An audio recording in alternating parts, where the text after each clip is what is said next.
السلام عليكم ورحمة الله وبركاته. أسعد الله أوقاتكم بكل خير. يهاجمني البعض في معظم فيديوهاتي عن السودان والحرب السودانية، يهاجمونني بأنني منحاز للجيش، وأنه المفروض لما أتكلم بحيادية.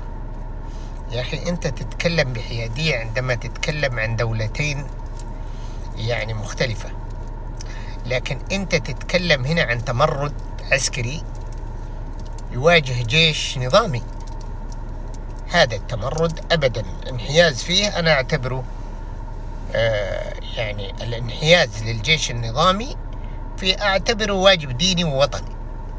أنا أقول على أنه انحياز الأمة السودانية انحيازها للجيش انحياز وطني، ومهما كانت الخسائر انحياز وطني وديني، لأنه لا يمكن أبدا لتمرد أن يحيي بلد أو أن يجعل فيه ديمقراطية مستقبلية أو حتى أنه يكون فيه استقرار وأمن، لأن من يعمل في هذه المنظمة المتمردة هم أناس نشأوا في بيئة تسمى في تاريخ الأمم البيئة القذرة، بيئة مبنية على الحقد والغل. وترى في السودان أو في الجيش السوداني أنه منظومة يعني تريد لها الهلاك، وأنها يجب عليها أن تقاومها وتحاربها وتقاتلها لآخر رمق. هذا وجهة نظرهم، وترون استماتتهم لأنهم مستمرين في غيهم ولا يريدون أبدا أن يجنحوا للسلم.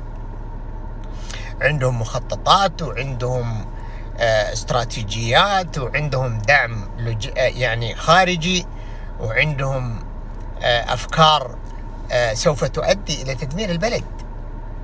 طيب انحيازي طبيعي جدا، طبيعي لكل إنسان عنده ذرة إيمان في قلبه لا يريد أبدا ولا يقبل السودان كبلد إسلامي إنه يعني يصل لمرحلة الضياع والدمار.